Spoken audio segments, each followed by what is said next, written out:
A Policía Local de Rianxo realizou un balance positivo da actividade desenvolvida por este corpo ao longo de 2022. As chamadas e servizos atendidos incrementáronse nun 22%, roldando os 10.000.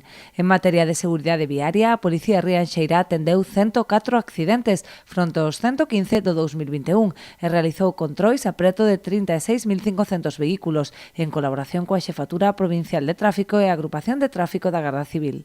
Tramitáronse en total 732 denuncias relacionadas sobre todo con documentación e condicións dos vehículos, condución baixo os efectos do alcohol ou das drogas e excesos de velocidade. Así mesmo, tramitáronse 30 atestados á autoridade xudicial, 17 deles por delitos contra a seguridade viaria, 3 por violencia de xénero e 10 por outros supostos.